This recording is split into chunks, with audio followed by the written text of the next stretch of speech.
આદર્શ ચરિત્રો. શ્રીમદ ભાગવત પુરાણ આ ભાગવતોનું પુરાણ છે. ભગવાનની ભક્તિ કેવી રીતે થાય? એક રાજા હોય તોય ભગવાનની ભક્તિ કેવી રીતે કરે? રાજા અમરીશની ભક્તિથી સમજો. હિરણ્યકશિપુ જેવાનો દીકરો પ્રહલાદ, એના બાપની સત્તા, એના બાપનો પ્રભાવ, કોઈની તાકાત નહોતી એની સામે અવાજ ઉઠાવે. પણ પ્રહલાદજીએ પિતાની સામે વિનયપૂર્વક, ક્યાંય અવિનય નથી કર્યો. બાપની હામાં થવું એ અવિનય છે. પ્રહલાદજીએ ક્યાંય અવિનય નથી કર્યો. પોતાને જે કહેવાનું હતું એ કીધું, જે રસ્તે ચાલવાનું હતું ત્યાં ચાલ્યા. આ મૂંગો વિવેકપૂર્ણ વિરોધ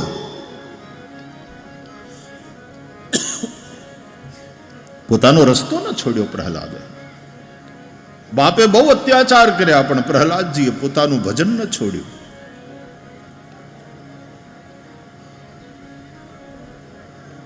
આમે તે આપણે ત્યાં એમ કહેવાય કે જેને કોઈ ન પોગે એને એનું પેટ પોગે. ભક્ત પ્રહલાદ એ અમર થઈ ગયા. ભગવાન નરસિંહની કથા ભાગવતમાં છે પણ ભક્ત પ્રહલાદના માધ્યમથી. ત્યાં મહત્વ પ્રહલાદના ચરિત્રનું છે. પ્રહલાદ ચરિત્રની વાત જ ન નીકળે તો નરસિંહની વાત જ ન નીકળે. બલિરાજાની વાત ન નીકળે તો વામનની વાત ન નીકળે. ભગવાનના ભક્તોનું ચરિત્ર, ભાગવતોનું ચરિત્ર મુખ્ય છે. એવો જ બીજો રાજપુત્ર ધ્રુવ, ઉત્તાનપાદ રાજાનો દીકરો, અપરમાના વેણથી વિંધાયેલો, ક્ષાત્ર તેજ છે, જરા તમતમી ગયો. અપરમાએ જે વેણ કાઢ્યા એને જોઈ. ભાગવતમાં લખ્યું છે કે રાજા ઉત્તાનપાદ એની માનીતી રાણી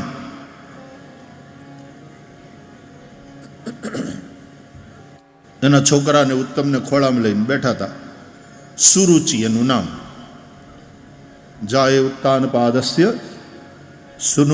સુનીતિ સુરુચિસ્તયોઃ સુરુચિ પ્રેયસી પત્ન્યુઃ નેતરા યત્સુતો ધ્રુવઃ. ભાગવતમાં શ્લોક છે. સુરુચિ એની માનીતી રાણી હતી, સુનીતિ અણમાનીતી રાણી હતી. ભાગવતના આચાર્યોનો અર્થ સમજાવે છે. ઉત્તાનપાદ જેના પગ ઉપર છે, જીવ માના ગર્ભમાં ઊંધે માથે જ લટકતો હોય છે, પગ ઉપર ને માથું નીચે, એ રીતે જ જન્મ થાય છે. ઉત્તાનપાદ, ઉત્તાનપાદ રૂપી જીવાત્માને બધાને બે રાણીઓ હોય છે, સુરુચિ અને સુનીતિ. સુરુચિ એટલે સારું ખાવાની ઈચ્છા, સારું પહેરવાની ઈચ્છા, સારું સાંભળવાની ઈચ્છા, ઇન્દ્રિય સુખ.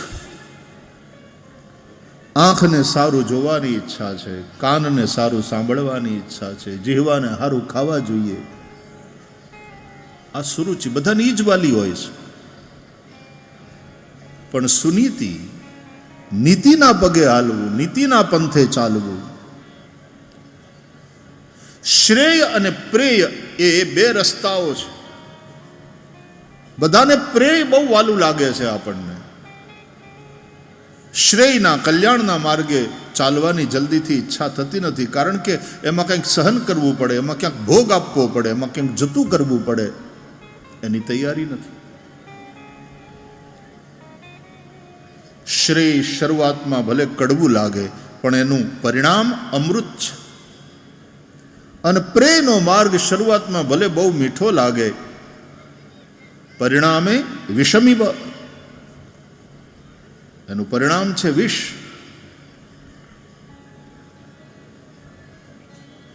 પણ સુનીતિનો દીકરો છે ધ્રુવ. શ્રેયના માર્ગે ચાલે, કલ્યાણના માર્ગે ચાલે, નીતિના માર્ગે ચાલે, એને જે ફળ મળે એ ધ્રુવ. वो हिलने वाला नहीं है, वो अविचल है. ધ્રુવને આપ્યું અવિચળ રાજ, પોતાનો કરી સ્થાપ્યો રે. પ્રહલાદજી અને ધ્રુવજી આ બંને નારદજીના શિષ્યો છે. પ્રહલાદજી માના ગર્ભમાં હતા અને નારદજી પાસેથી જ્ઞાન લઈને આવ્યા છે. ધ્રુવજી અપરમાના વેણથી વિંધાયેલા પોતાની માં સુનીતિના આશીર્વાદ લઈ અને મધુવનમાં તપ કરવા જાય છે. ત્યાં એને માર્ગમાં નારદજી મળે છે અને નારદજી એનું માર્ગદર્શન કરે છે. નારદજી એને મંત્રનો ઉપદેશ પણ કરે છે.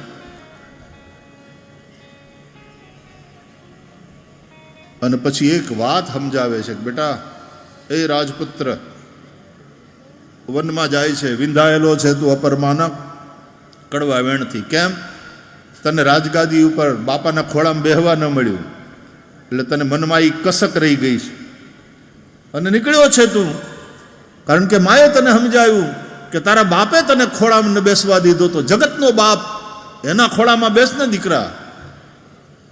એનાથી મોટી ગાદી કઈ છે દુનિયામાં? ભગવાનના ખોળે બેસો. જાય છે ભગવાન પાસે. પણ યાદ રાખજે રાજકુમાર, તે મારી પાસેથી મંત્ર લીધો છે અને મારે તને કહેવું છે કે વિરક્તશ્ચેન્દ્રિય રતૌ ભક્તિ યોગેન ભૂયસા તમ નિરંતર ભાવેન ભજે તાદ્ધા વિમુક્તયે. મુક્તિના દેનારા ભગવાન પ્રસન્ન થાય ત્યારે એની પાસે બંધન નહીં માંગતો.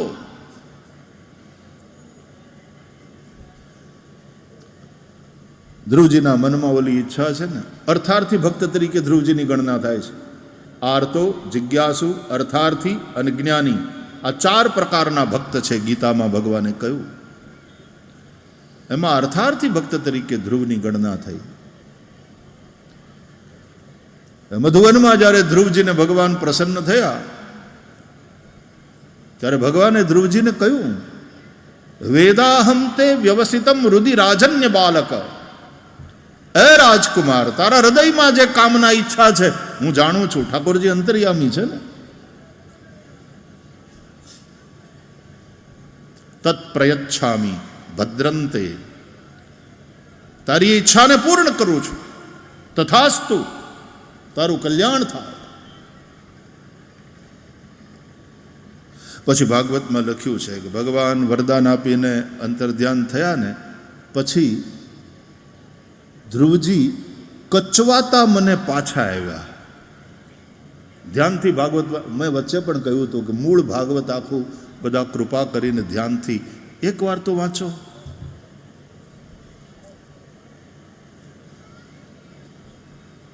નકર્યા ફોટા જ પડાવવાના આપણે.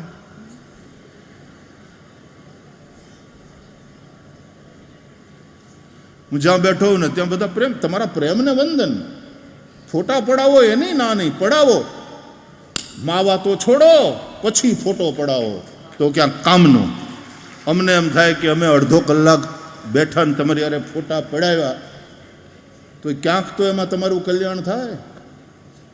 ગઈકાલે બહુ પ્રેમથી પાછા બોલ્યા તો 50-50 કિલોમીટરથી આવીએ છીએ, ફોટા પડાવવા હાટું તો આવીએ છીએ, ફોટા નથી પાડવા દેતા.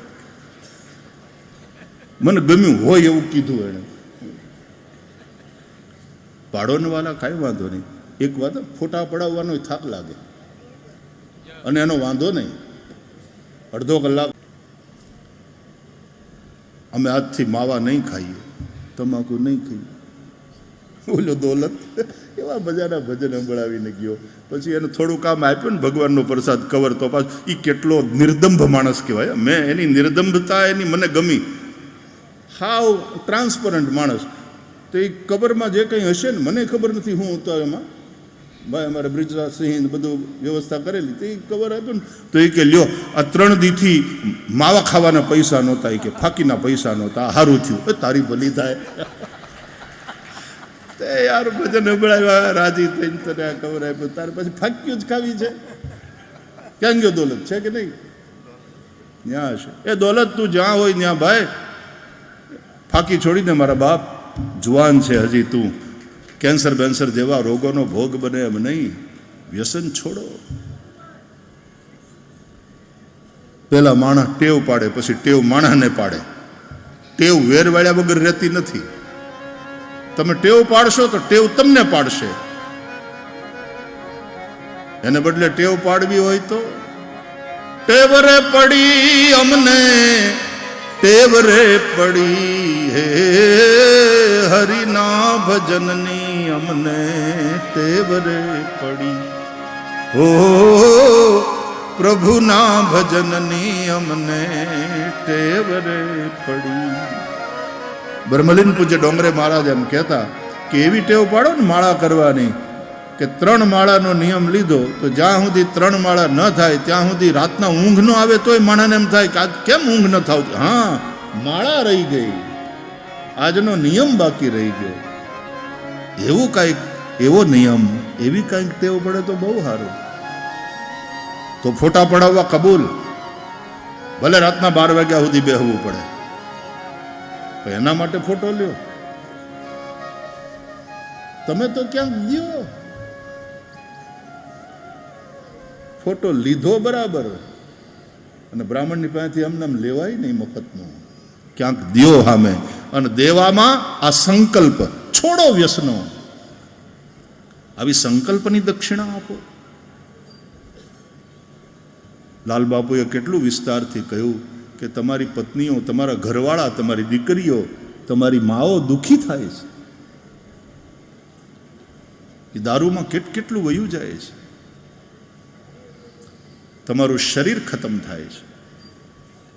આજે છેલ્લો દિવસ છે મારા બાપ, સંકલ્પની દક્ષિણા આપવી હોય તો અવસર છે, સંકલ્પ કરી લો. કથા સાંભળીએ છીએ એનો કંઈક લાભ તો હોવો જોઈએ. જન્મ લાભ પરહ પુંસામંતે નારાયણ સ્મૃતિ, ભાગવતકાર કહે છે. તો ધ્રુવજીને ભગવાન પ્રસન્ન થયા. ધ્રુવજીના મનમાં જે કામના હતી એ પૂરી થઈ. ભગવાને તથાસ્તુ કહી દીધું. અને ધ્રુવજી આમ તો સિદ્ધિ મળી ને, અને એ સિદ્ધિ પ્રાપ્ત કરીને ધ્રુવજી ઘરે પાછા આવ્યા. પણ ભાગવતમાં લખ્યું છે, કચવાતા મને નાતિ પ્રસન્ન, બહુ પ્રસન્ન નહોતા. ત્યાં ભાગવતમાં પરીક્ષિત રાજાએ પૂછ્યું ખરું, મહારાજ મહારાજ મહારાજ એમ કેમ બને? માત્ર 5 વર્ષની ઉંમરે આ રાજકુમારને ભગવાન 5 મહિનાની તપસ્યામાં મધુવનમાં પ્રસન્ન થઈ ગયા, અને એની ઈચ્છાને પૂરી કરવા માટે ભગવાને તથાસ્તુ કહ્યું, વરદાન આપ્યું, અને તોય ધ્રુવજી પ્રસન્ન નહીં. આમાં તો માણસ ધન્યતાનો અનુભવ કરે. સફળતા મળી ગઈ, ભગવાને વરદાન આપ્યું, તો ધ્રુવજી પ્રસન્ન કેમ નહીં? સુખદેવજીએ સમજાવ્યું, રાજન એટલા માટે કે ધ્રુવજીને પોતાના ગુરુના વેણ યાદ આવ્યા. નારદજીએ કહ્યું હતું કે બેટા, વિરક્તશ્ચેન્દ્રિય રતૌ ભક્તિ યોગેન ભૂયસા તમ નિરંતર ભાવેન ભજે તાદ્ધા વિમુક્તયે. ઇન્દ્રિયોના વિષયોથી વિરક્ત રહીને પૂર્ણ ભક્તિથી, ભાવથી ભગવાનનું ભજન કરજે રાજકુમાર. પણ યાદ રાખજે, મુક્તિના દેનારા ભગવાનની પાસે કોઈ બંધન નહીં માગતો, એની પાસે બંધન ન મગાવે. અને ધ્રુવજીને એમ થયું કે મારા મનમાં ઓલા મારા બાપાએ મને ખોળાવ ન બેહાડ્યો, હું એનો દીકરો, મને કેમ રાજગાદી ન મળે? આ જે ખટકો રહી ગયો તો એ ખટકાએ મને વનમાં મોકલ્યો તપસ્યા કરવા માટે. અને ભગવાને તથાસ્તુ કહી, તારા બાપા તને રાજગાદી આપશે, તું રાજા બનીશ, કહી તો દીધું, પણ મને મારા ગુરુનું વેણ યાદ ન રહ્યું. ભગવાનની પાસે હું મુક્તિ ન માગી શક્યો. હું અર્થાર્થી ભક્ત થયો.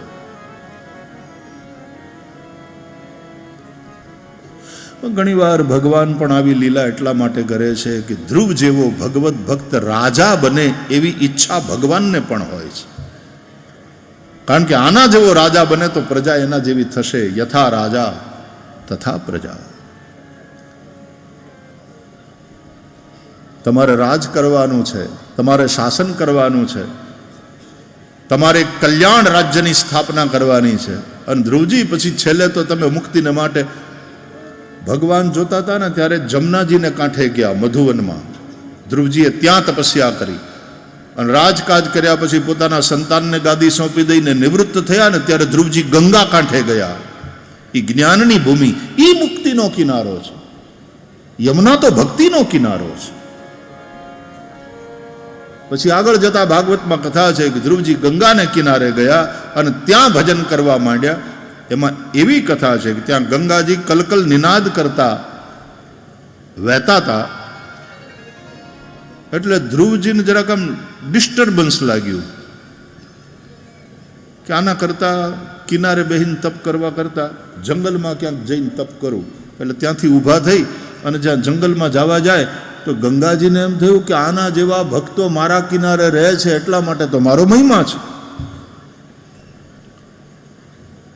ગંગાના કિનારે આશ્રમો છે, સાધુ સંતો તપસ્યા કરે છે, એટલે ગંગાનો મહિમા છે. આના કરતા કિનારે બેહીને તપ કરવા કરતા જંગલમાં ક્યાંક જઈને તપ કરું. એટલે ત્યાંથી ઊભા થઈ અને જ્યાં જંગલમાં જવા જાય તો ગંગાજીને એમ થયું કે આના જેવા ભક્તો મારા કિનારે રહે છે એટલા માટે તો મારો મહિમા છે. ગંગાના કિનારે આશ્રમો છે, સાધુ સંતો તપસ્યા કરે છે, એટલે ગંગાનો મહિમા છે. ધ્રુવજી જેવા જતા રહે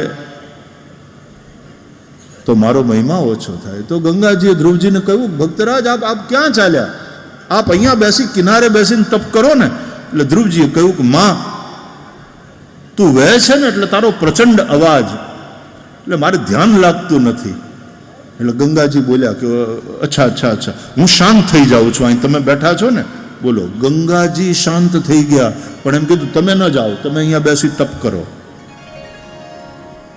એટલે એટલા ભાગમાં ગંગાજી શાંત વહે છે. તમે ઋષિકેશમાં સ્વર્ગાશ્રમ પાસે જાઓ ને, ત્યાં ગંગાજી શાંત વહે છે, કારણ કે ધ્રુવજીની તપસ્થલી છે.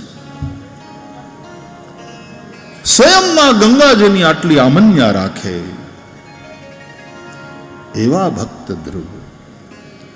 ધ્રુવજીનું ચરિત્ર ભાગવતમાં બહુ સરસ છે. પછી જ્યારે ધ્રુવજી અંત સમયે શરીર છૂટવાનું છે તો ભગવાનના પાર્ષદો વિમાન લઈને આવ્યા લેવા ધ્રુવજીને.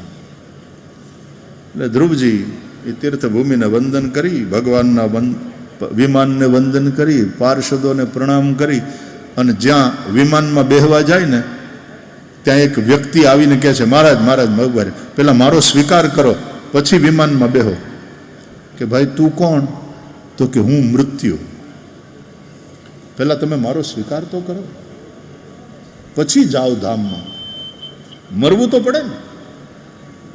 એટલે ધ્રુવજીએ મૃત્યુનો સ્વીકાર કર્યો કે આ તારું સ્વાગત.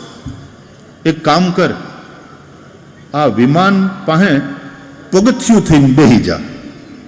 એટલે ભાંખોડિયા ભર થઈ અને મૃત્યુ વિમાન પાસે બેસી ગયું. ધ્રુવજીએ એક પગ મૃત્યુના ઉપર મૂક્યો અને બીજો પગ વિમાનમાં મૂક્યો. કથાઓ છે વાલા, જુઓ તો ખરા પુરાણો.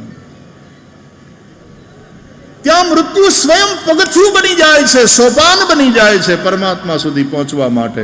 વિમાનમાં ધ્રુવજી આરૂઢ થયા અને જ્યારે વિમાન ધ્રુવજીને લઈને ચાલ્યું, ભગવાનના પાર્ષદોએ જોયું કે ઉડતા વિમાનમાં ધ્રુવજી રડે છે, એની આંખમાં આંસુ છે.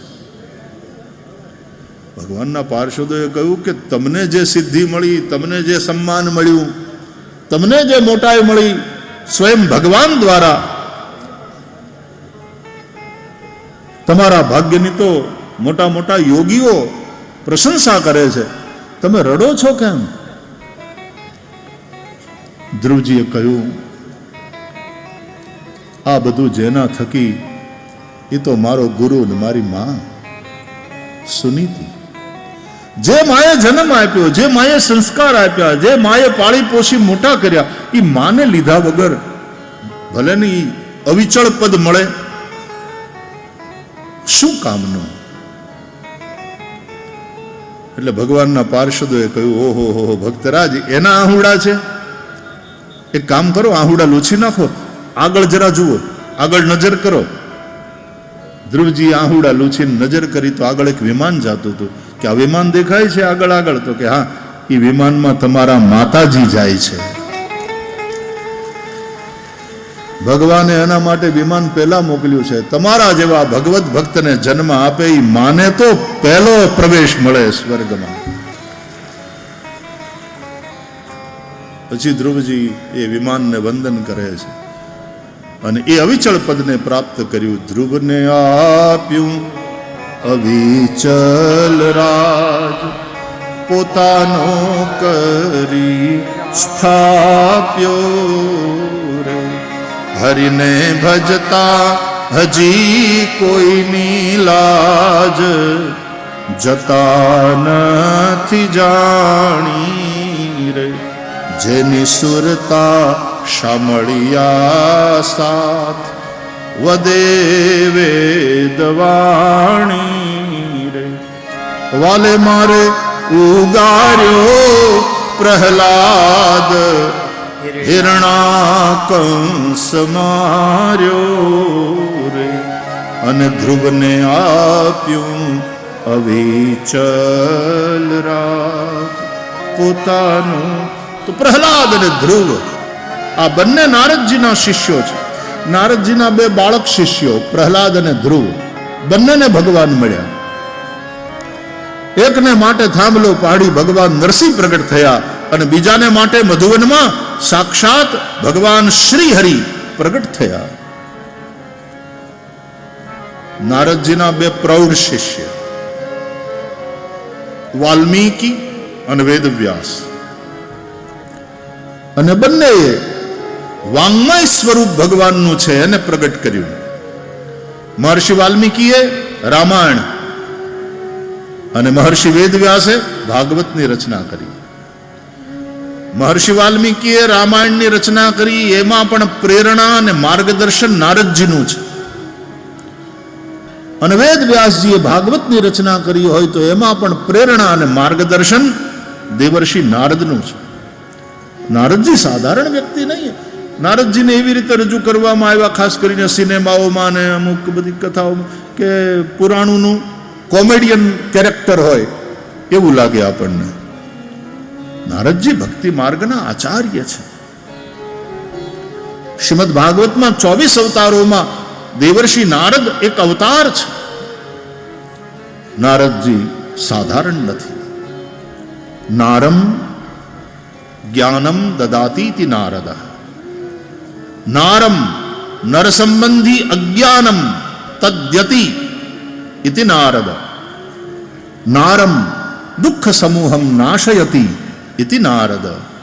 આમ નારદ શબ્દના અનેક અર્થો સંસ્કૃતના વિદ્વાનોએ બતાવ્યા છે.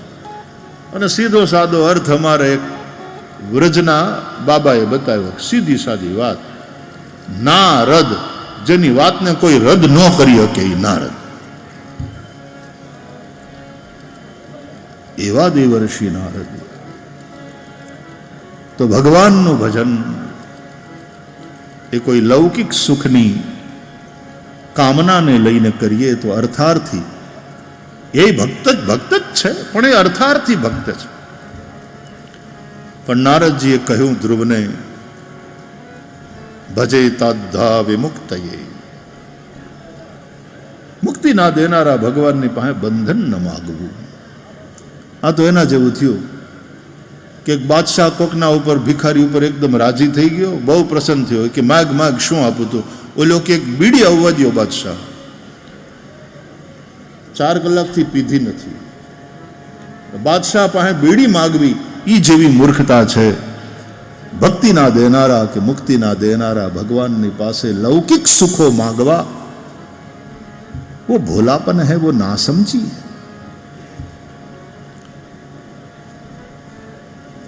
નિષ્કામ ભક્તિનો મહિમા છે. શ્રીમદ ભાગવતમાં તો ધર્મની વ્યાખ્યા કરતા સુત મહારાજે એવું જ લખ્યું, સવૈ પુંસામ પરો ધર્મો યતો ભક્તિ અધોક્ષજે અહૈતુકી અપ્રતિહતા યયાત્મા સંપ્રસિદતી. જે ધર્મનું આચરણ કરતા ભગવાનમાં અહૈતુકી ભક્તિ થાય એ જ શ્રેષ્ઠ ધર્મ છે. તો આ ભાગવતોનું પુરાણ છે. પ્રહલાદ ભાગવત છે, ધ્રુવજી ભાગવત છે, રાજા અંબરીશ ભાગવત છે, આ ગોપીઓ પરમ ભાગવત છે. ભગવાનના ભક્તોમાં ગોપીઓને સૌથી શ્રેષ્ઠ કઈ? ગોપી પ્રેમ કી ધ્વજા. શ્રીમદ ભાગવતમાં તો ઉદ્ધવજી જેવા બૃહસ્પતિના જ્ઞાની શિષ્ય ગોપીઓના ચરણની ધૂલીને વંદન કરે છે. વંદે નંદવ્રજ સ્ત્રીણામ પાદરેણુમ અભિક્ષ્ણશઃ યાસામ હરિકથોદ્ગીતમ પુનાતિ ભુવનત્રયમ. વ્રજની ગોપીઓના ચરણની રજને હું વંદન કરું છું. જેના મુખમાંથી નીકળેલું ગીત એણે ત્રિભુવનને પવિત્ર કર્યું. કહેવાનો અર્થ આ ભાગવત પુરાણ છે.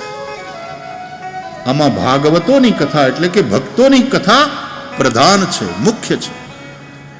ભગવાનની કથા ભક્તોના માધ્યમથી છે. તો આવા જે ચરિત્રો છે એ આદર્શ ચરિત્રો છે. એવા આદર્શ ચરિત્રો સમાજમાં હશે તો જ સમાજ એને માર્ગે ચાલશે ને તો સમાજનું કલ્યાણ થશે. એ રાજનીતિક ક્ષેત્ર હોય તોય કોઈક ચરિત્રો આદર્શ હોવા જોઈએ. એ સામાજિક ક્ષેત્ર હોય તો એમાંય કોઈક ચરિત્ર આદર્શ હોવા જોઈએ કે જેને તમે ફોલો કરો, એનું તમે અનુસરણ કરો. એ ધર્મનું ક્ષેત્ર હોય તો એમાં પણ કોઈક આદર્શ ચરિત્રો હોવા જોઈએ. કલાનું ક્ષેત્ર હોય, એ રમતગમતનું ક્ષેત્ર હોય, એમાં દરેકનું એક રોલ મોડેલ હોય છે. એ રોલ મોડેલ હોય એને લોકો ફોલો કરે. પણ એ રોલ મોડેલ કોણ છે, એ ચરિત્ર કેવા છે, એનું બહુ મહત્વ છે. એ માણસને ઓળખજો, આવા ચરિત્રોને ઓળખજો અને એને પગે લાગજો તો કલ્યાણ થશે. જાડી બુદ્ધિ ના હોય ને પછી બધાને એક ત્રાજવે તોડે. ઓળખો, એને ઓળખો, ઓળખવા પડે. ભાગવત આવા દિવ્ય મહાપુરુષોની ઓળખાણ કરાવે છે, એનો પરિચય કરાવે. તો ગોકુળમાં ભગવાન આવ્યા. ગોકુળમાં નંદ, યશોદા, ગોપીઓ રહે છે. નંદ એટલે હવને આનંદ આપે એનું નામ નંદ. યશોદા એટલે બીજાને યશ આપે એ યશોદા. આપણે જશ લેવા માટે મોઢાગળ થઈએ. કોઈ ચિંતકે બહુ સરસ કહ્યું, કાર્ય કરતા ફોટા પડાવે એ કાર્ય કરતા, પાછા કાર્ય કરતા હોય કે ન કરતા હોય તોય બિલ્લો લઈને ફરી એટલે કાર્ય કરતા તો જો અહીંયાથી કહેવાયું ને હમણાં ગિરિરાજસિંહજીએ કહ્યું કે એવા કાર્યકર્તાઓ આપણે તો બધા નિરાતે બેઠા બેઠા કથા સાંભળીએ છીએ ને કથા પૂરી થાય એટલે ત્યાં હરિહર કરવા બેસી જાઉં, પણ ઓલા તડકામાં ઊભા ટ્રાફિક કંટ્રોલ કરે છે, પાણી પુરવઠો બરાબર હોય, જમાડવા બધું બરાબર, યજ્ઞની અંદર જેની સેવા છે દિવસ રાત એક કરીને પરસેવો પાડે એ ખરો કાર્યકર્તા. અને એને તો અહીં સ્ટેજ ઉપર આવવાય નહીં મળે, અહીં એને ફોટા નહીં પડાવવા મળે. એટલા માટે હું સ્પેશિયલી એક દિવસ ગયો અને હવની જ્યાં ઓફિસ હતી ત્યાં જઈને મેં એની યારે ફોટો પડાવ્યો, એમણે મારી યારે નહીં કે મારે એક ફોટો તમારી યારે લેવો છે. કે આવા સમર્પિત કાર્યકર્તાઓ, આવા ડેડિકેટેડ કાર્યકર્તાઓ, એમાં આપણને ગૌરવ લાગે. એટલે ચિંતકે બહુ સરસ કહ્યું કે જેનું કાર્ય પ્રેઝન્ટ હોય અને કરતા એબસન્ટ હોય એ સાચો કાર્ય કરતા. ફરીથી સાંભળો સમજાય તો. જેનું કાર્ય પ્રેઝન્ટ હોય, એનું કાર્ય તમને દેખાય, કરતા ન દેખાય. કોણે કર્યું એ ખબર ન પડે, એ મૂંગો મૂંગો કરે, એ છુપાઈ ન કરે, પણ એ જે કરે એ એનું કામ બોલે. જેનું કાર્ય દેખાય અને કરતા ન દેખાય એ સાચો કાર્ય કરતા. કરતા દેખાય ને કાર્ય ક્યાંય ન દેખાય. ભગવાનને તમે જુઓ, એ સાચો કાર્ય કરતા. ભગવાનનું કાર્ય દેખાય છે બધે. આ સૃષ્ટિ કેવી અદ્ભુત છે. એ ભગવાનનું કાર્ય દેખાય છે, પણ ભગવાન દેખાતા નથી. સાચો કાર્ય કરતા. ભગવાનની પાસેથી આ શીખવાનું છે. ભગવાન નથી દેખાતા, ભગવાનનું કાર્ય, ભગવાનનું આ સર્જન એ આપણને દેખાય છે. એટલા માટે કવિ કાગબાપુએ લખ્યું ને કે જેણે પૃથ્વી તણો પિંડો કર્યો, ઈરજ લાવતો ક્યાંથી હશે.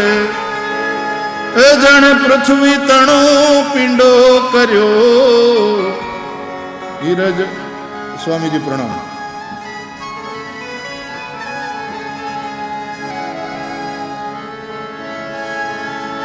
જેણે પૃથ્વી તણો પિંડો કર્યો, ઈરજ લાવતો ક્યાંથી હશે. અન જગ ચાક ફેરવનાર એ કુંભાર બેઠો ક્યાં હશે. જગ ચાક ફેરવનાર એ કુંભાર બેઠો ક્યાં હશે. ઈ દેખાતો નથી. જગતના ચાકડાને ફેરવ્યા કરે, પણ એ કુંભાર ક્યાંય દેખાતો નથી. જેણે આખી પૃથ્વીનો પિંડો કર્યો ને આવા ઘાટ ઘડે. એની રચના પ્રેઝન્ટ છે, પણ